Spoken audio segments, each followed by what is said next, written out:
This is Dr. David Pomeroy, your host on ADHD Focus.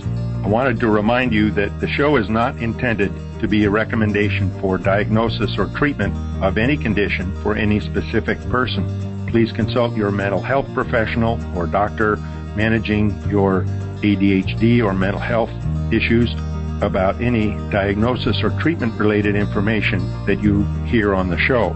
Refer your ADHD provider to the show if he or she would like more information. Today, we've got a great program about girls and women with ADHD. My guest is Steve Hinshaw, a professor of psychology at UC Berkeley and professor of psychiatry at UC San Francisco. He's authored a number of books, one of them, The ADHD Explosion with Richard Scheffler. That was in 2014. And Another Kind of Madness, Journey Through the Stigma and Hope of Mental Illness in 2017.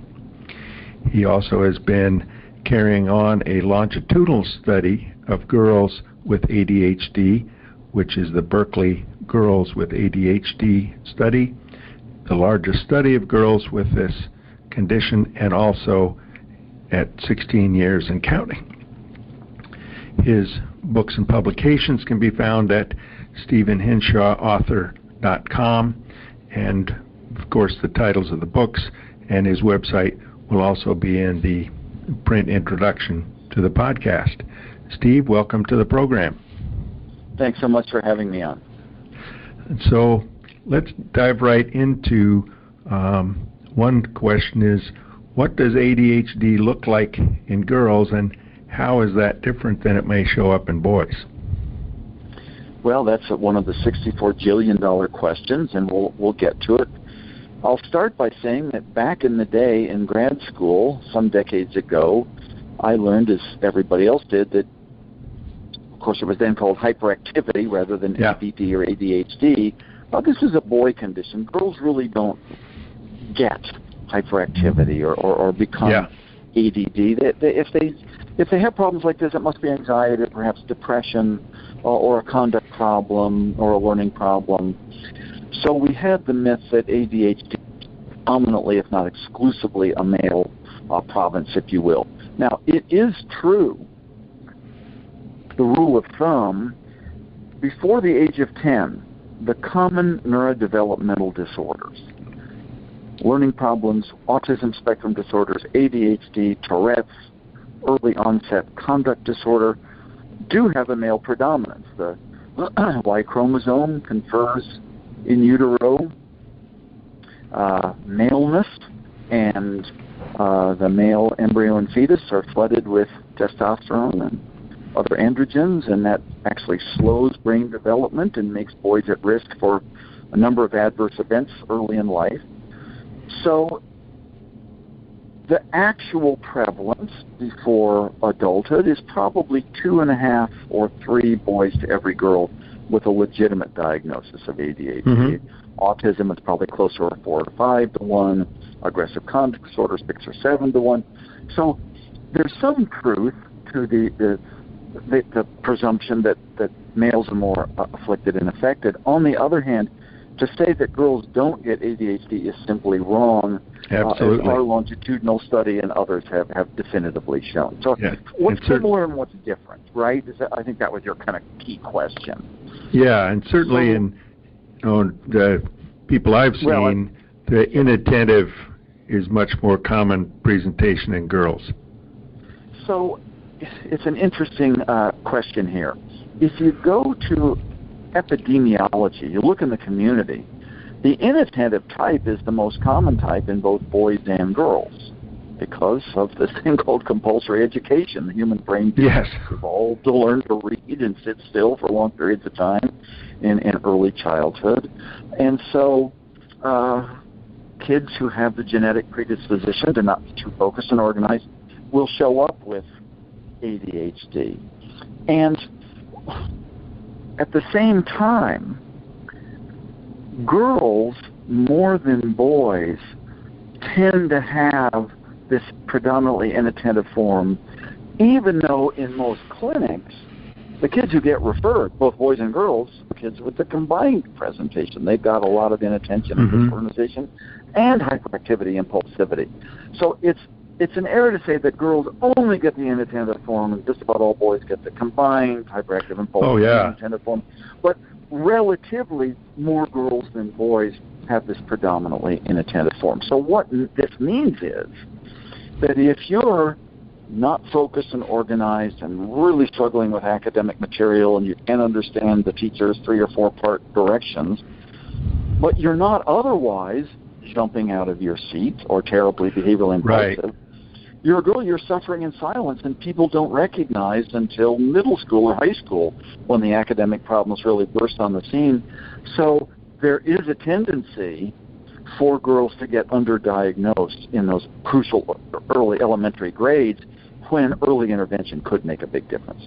And one of the docs here in the area did some work interviewing kids with ADD, and he interviewed some of the girls and said, do you daydream in class? And they said, oh, yeah, all the time. Would the teacher know it? No, I'm not stupid. I'm looking at her. Right. Again, teachers in some ways may be, and we all have to give credit to teachers with many kids in a class and not enough supports, low salaries. If a kid isn't being disruptive, the teacher says a Hail Mary and let's attend to the kids who are really out of their seats. So there's a tendency for kids with this purely inattentive form of ADHD to not get noticed until it's really late in the game. And girls would be overrepresented in that group. So there, one question I had, and I guess we'll get to this in a little bit, so I am going to skip that for now, but the presenting complaint then in girls, particularly in teen girls, if there isn't that hyperactive part, maybe depression, maybe anxiety, kind of stress, burnout, and then they may or may not try to cope with that in a number of ways. That's right. So let's go back into childhood for a moment.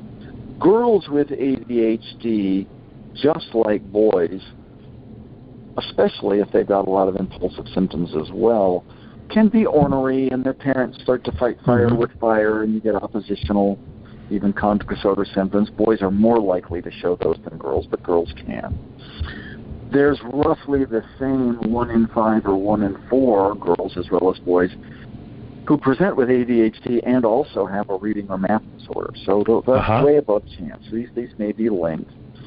But over time, when a girl graduates, if you will, from elementary to middle and then high school, and is still struggling with inattention, but may not be as noticeable because she's not as impulsive, and girls are highly social and often more compliant than boys, and they want to do well.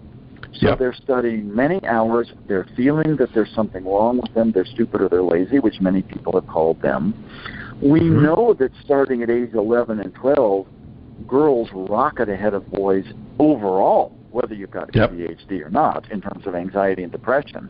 And if you're a girl with ADHD, worried about self-image and worried about your academic competence and trying to cope, anxiety and depression, and as we have found in our own longitudinal work, a very pronounced tendency towards self-injury, even suicidal ideation and attempts, is a hallmark of too many girls with ADHD. So on average, boys with ADHD tend to, when they hit adolescence, be on a path, many of them, certainly not all, toward juvenile hall and serious aggression and substance abuse.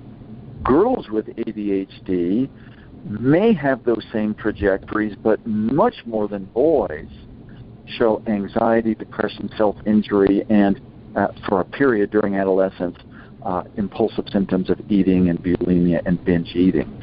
So the developmental pathways that boys and girls differ in general are even more accentuated when you add ADHD to the mix. Yeah, I think this just occurred to me, boys may be it's more acceptable to do sports, basketball, football, whatever, where there a lot more activity, though certainly out here in Washington, I think in California as well, there's so much soccer and girls' leagues that there's that kind of outlet, I guess. But for boys, it may be more significant as far as their hyperactivity part. Right, and an interesting kind of sideline here, although in terms of predicting outcome, it moves to the forefront, not the sideline. We know from we run summer research camps, we have for years, for boys with ADHD, and then as part of my NIH-funded research, we started doing this 20 years ago for girls with ADHD. And one of the things you can do in a summer camp, when the kids have never met one another previously, is with sensitivity and confidentially do interviews every week to see who's friends with whom and who likes whom and who really wants to avoid the kids. These are called sociometric interviews to get a sense of friendships and peer status. In our programs for boys with ADHD tended to get rejected by their peers, both their peers with ADHD and their typically developing, our comparison group of peers, at high rates. But our girls with ADHD, because girls put such a premium on social relationships and being verbally attuned and making eye contact, we're twice as likely as our boys in the boys' programs to reject other girls with ADHD. Wow. And we further found that such peer rejection, both at our summer camps and then as measured by middle school teachers who are pretty accurate in detecting who's on the ins and who's on the outs socially. Yeah. Those factors, so you get ADHD in childhood, you get peer rejection in later childhood and adolescence, and that's a strong predictor of the likelihood for a girl with ADHD to engage by early adulthood in NSSI, non-suicidal self-injury, cutting, burning, etc., and actual suicide attempts. So the peer problems, I mean, ADHD stereotypically is you don't do well in school. It's kind of a learning issue. That's true. But the social and interpersonal impacts of ADHD can't be overemphasized enough. They're really important as well. Yeah, and certainly the whole social acceptance is big in middle school. I don't know any adult who would want to repeat grades 6 through 8. And that's hard enough without the ADHD. And it's interesting to me that most adults, if they're asked about it, would say, yeah, I felt I was different. I never fit in. And then, of course, you get these repeated messages at home from teachers and everybody else. You aren't trying hard enough, you're lazy, you're dumb, which certainly knocks self-esteem right out as well. Well, yeah, what's the matter with you, as opposed to realizing that there are differences in attentional style. Some people are very reflective. Some people are attentive to anything on the blip of the radar screen on the horizon. And in evolutionary times, when you think about it, it's probably good for any species to have some diversity, and it was probably good in hunter-gatherer days to have some very careful individuals and some more impulsive individuals who might have detected where the next hunt was going to be. On the other hand, if you're super inattentive and impulsive and you've only got several arrows and you miss the kill, then the tribe goes hungry for the week. So there's this constant question of how much is biological? And we know that the genetic predisposition for being super inattentive and super impulsive is quite high, higher than most people think. On the other hand, that interacts with compulsory education and having only one way to learn. I don't believe the way some people do, perhaps, that if we just had open classrooms or kids could stand up all the time and never have to sit, we would eliminate ADHD. No, I don't think so at all. There are some individual differences that are going to play out regardless of environment. On the other hand, insisting on one style of learning, one-room schoolhouse, or one way to get to the top of the heap, which is to sit still your whole childhood, doesn't reflect the diversity of learning styles that kids have. So it's both biology and context that really shape the outcomes of people with ADHD. And in terms of what we talked about a little bit, the risk factors for girls developing much more serious kinds of things in terms of the non-suicidal self-harm or the suicidal ideation. What's the, I guess, intervention or evaluation that the physician or, you got to go see a counselor, you're depressed. What do you do then as far as the full evaluation as opposed to, well, you're depressed and we'll measure your PHQ and see how your medicines do? What are the cues or clues, I should say, for a clinician, for a parent, for a counselor to look for that may bring up ADHD? So this is a really important question.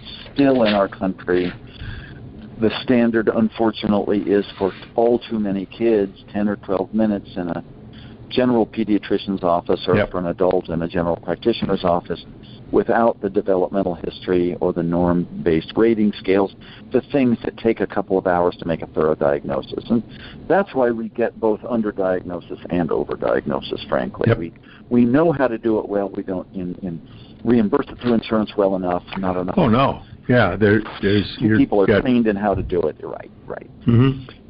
So back to your question, though, what should we look for?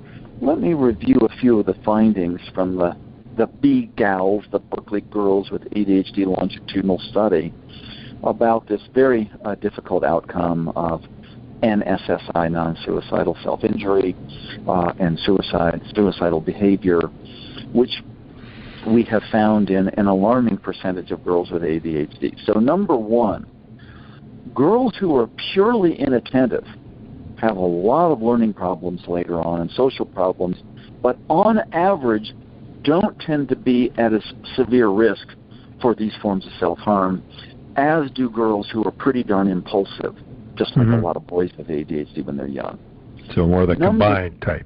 That's right, the combined type, or combined alcohol presentation. Number two, we know that, except in cases of extreme neglect or deprivation, bad parenting doesn't cause ADHD. Yeah. It's kind of a myth. On the other hand, parents, biological parents who may have some of the symptoms themselves, whether diagnosed or not, it takes kind of a super parent to parent a kid with ADHD well, and if you're somewhat impulsive and somewhat temperamental and don't balance the budget well, it's kind of fire with fire. So parents may inadvertently not cause, but prolong or promote ADHD, or what we call maintain it.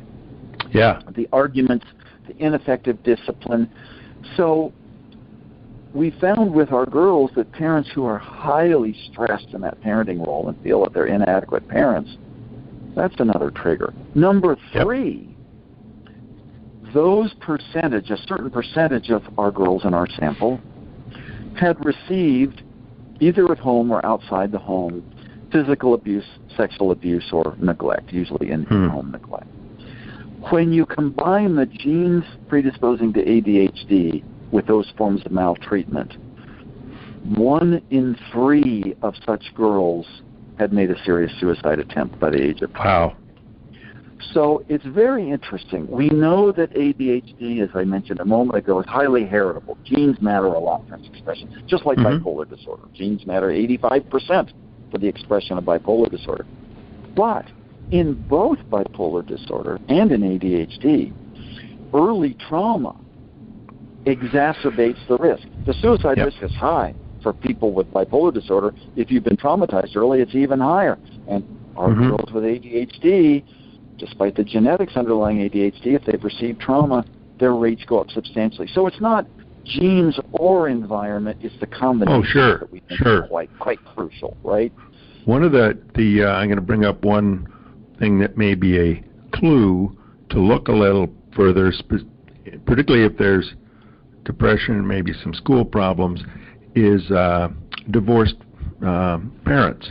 And I certainly see a lot of families that are split families, whether one or the other parents had ADHD or one of the problems that goes along with it. But that's another trauma to any kid. It's a trauma to any kid. It's one of these adverse experiences, the ACEs, that are so much in the news these days. We know that genes are involved in many serious mental disorders. We also know that adverse environments are too. And again, it's not either or, it's both and. Mm-hmm. And then sort of number 4, back to my list, as I said a few moments ago, if you're a girl with ADHD and you're really having problems interpersonally, and a lot of girls have really kind of thrown you out of a peer group, this is another factor both in childhood and adolescence that predict and mediate this risk for self-injury.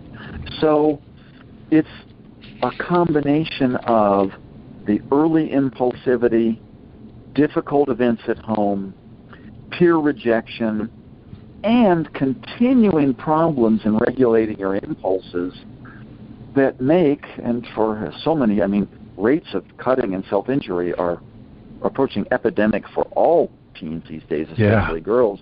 But for girls with ADHD, whose self-esteem is wavering, who may feel partially responsible for the conflict or turmoil at home, who feel that but the teachers both teachers and other kids have rejected them, it's really hard to hold on to for another moment that feeling that life isn't worthwhile anymore. Yeah. And so these are the factors. The symptoms of ADHD have to be measured well, of course, but home environment, peer relationships, continuing academic problems, and the girl's self-image are part of a complete assessment too.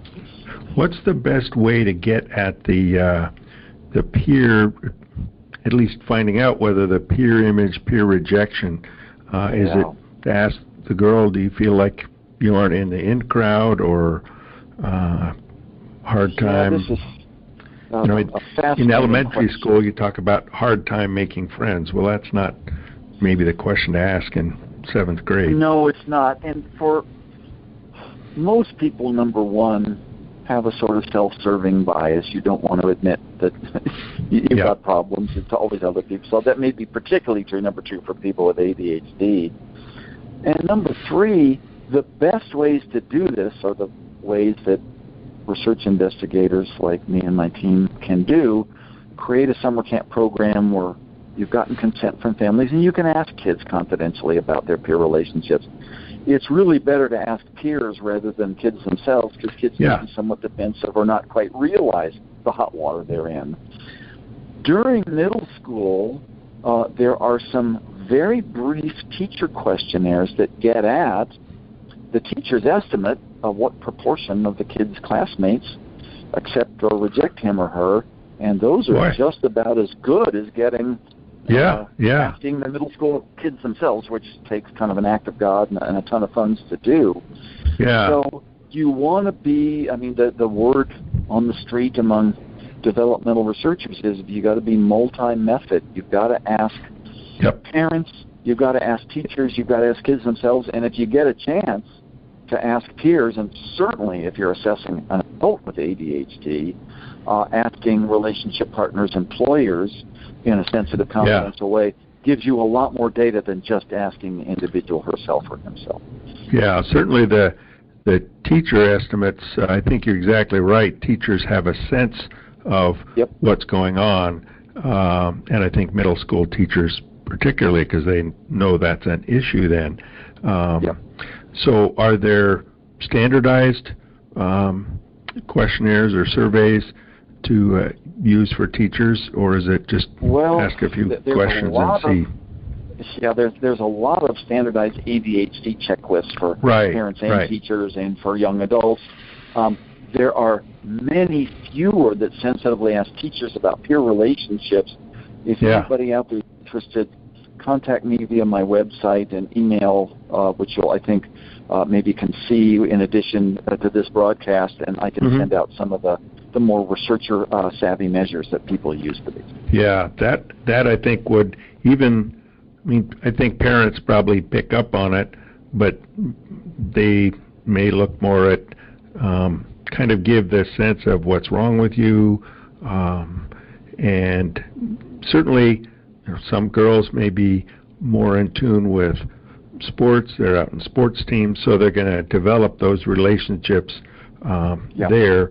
But girls who are not into sports and into things like maybe drama or music or drawing, and they're staying at home, or social media, and and I see some girls that, oh yeah, I'm talking to my friends. No, you're not. You're pushing a piece of plastic and typing, but it's not the same as interacting with someone, and that, of course, that's more widespread problem than just with girls. I'm just going to comment on that last point briefly. I mean, all parents are, of course, concerned now about the social media world, and is it eroding real friendships and relationships, and et cetera, et cetera, et cetera. So some interesting research, just to summarize briefly, is if you have good real relationships and you're using social media to enhance those, they may be good enhancers. If you're lacking good real relationships and you're desperately seeking such through social media, it's going to add to your feelings of loneliness and despair and depression. So social media giveth and taketh away, but it's not a substitute for real-world, real-life contact. Yeah, absolutely. So we're looking at the evaluation, which certainly a lot of clinicians don't have time to do in a primary care practice. And maybe a teacher or clinician is going to suggest, you might have more psychological approach, but that often is, gee, you're depressed, let's talk about all the depression things, and a therapist or counselor may not get that much more into it. Certainly a full-scale neuropsych evaluation might, but not many people want to put $3,000 into it. $3,000 and rising. Yes, absolutely. Well, I think the, as usual, kind of thing that happens with these podcasts is there's a lot more to talk about, and we don't have anywhere near the time to get into the kinds of treatments that are going to help girls.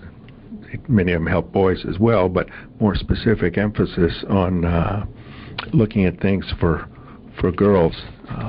This is a whole other topic that I hope we could dive back into at some point. We know that boys and girls tend to respond to medications at about the same rates, but medication alone, just the headline is rarely a sufficient treatment for ADHD. Oh, absolutely. And lots to elaborate on that point.